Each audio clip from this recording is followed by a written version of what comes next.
రీసెంట్గా ఒక ఇన్సిడెంట్, ఒక సినిమా చూసి ఇన్స్పైర్ అయ్యి తన వైఫ్ని ముక్కలు ముక్కలు చేసి కుక్కర్లో ఉడకబెట్టే స్థాయికి సినిమా చూసి ఆ ఎఫెక్ట్తో అలా చేయడం జరిగింది నేరాలు అనేది. సో సినిమా ఎంత ఎంటర్టైన్ ఇవ్వాలనుకున్నా ఇలాంటి వైలెన్స్ సొసైటీలో ఎలా తీసుకెళ్తుంది ఈ మూవీ ఆడియన్ని, ఆడియన్ ప్రోవోక్ అదే థాట్ ప్రాసెస్ని ఏ విధంగా మారుస్తుంది? అంటే ఇన్స్టెంట్ మీరు ఎమోషనల్గా తీసుకెళ్లారు, దానికి తగ్గ వైలెన్స్ ఉంది, ఎమోషన్ ఉందని చెప్తున్నారు. ఆఫ్టర్ దట్ ఇది ఎలా ఉండబోతుంది?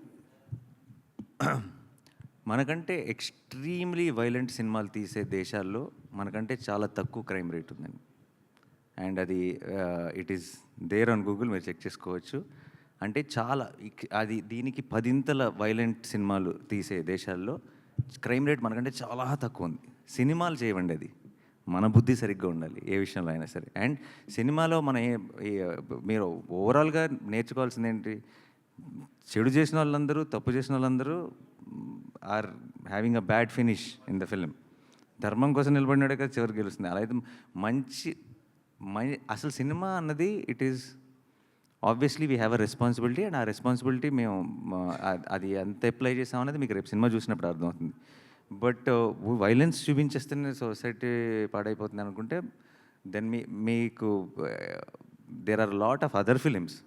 ఇది ఒక జానర్ ఫిలిం ఇది కనీసం, బికాస్ దీనికి ఇట్స్ అ క్రైమ్ థ్రిల్లర్, దీంట్లో వైలెన్స్ తప్పదు. బట్ చాలాసార్లు అవసరం లేని చోట కూడా చేస్తాం. అది మేబీ దాన్ని అడ్రస్ చేయాలి మనం. అంటే